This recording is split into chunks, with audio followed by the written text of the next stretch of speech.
Welcome to Laundry Room Quick Review. This time I want to talk about a Netflix original movie named The Babysitter. This is a fun movie. It didn't really get that much advertising when it came out. I guess Netflix taking the word of mouth approach. But it is a movie, if you're anything like me and you just love 80s nostalgia, you should find something to like in this movie. It's not set in the 80s, but it does such a good job of emulating 80s cinematography, lighting, clothes to a degree. It just had like a plainness to it to the most part.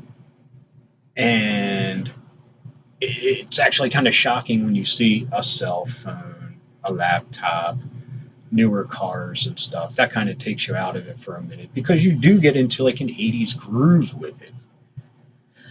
But the movie is rated R for just language and violence and blood for the most part. But best way to describe it without throwing 20 different genres at you would be John Hughes meets Sam Raimi.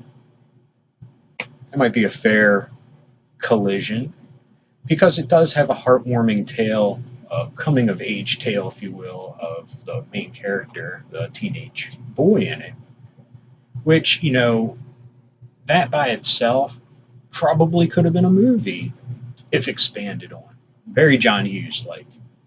But then the horror side, when the movies come ramming together, is blood and humor and did I say blood? Yeah, there's a couple parts where there is a lot. Uh, but it's fun. It's a funny movie. And if you don't have anything to do on Saturday night, I mean, you're already paying for Netflix, give it a shot. What's the worst thing it can do?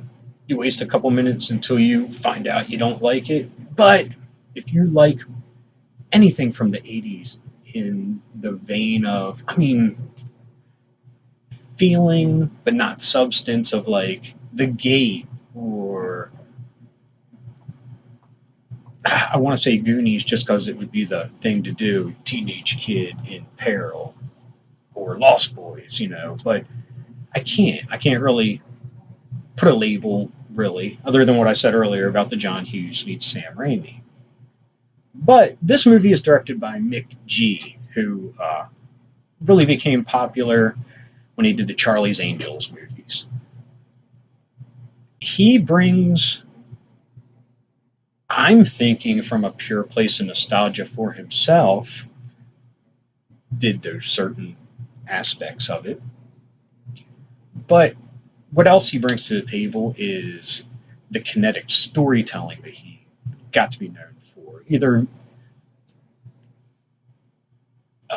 verbiage on the screen, little background stuff, or uh, just different ways of playing with the camera to put you into the action. He does bring that a little bit to this movie, and it works really well. Um, but anyway, I can't recommend it more than, I mean, it's great. You'll enjoy it. If you love the 80s like me, you'll dig it. You'll find something to like in it. But Netflix, streaming right now, The Babysitter. Give it a shot. See you next time for another quick review.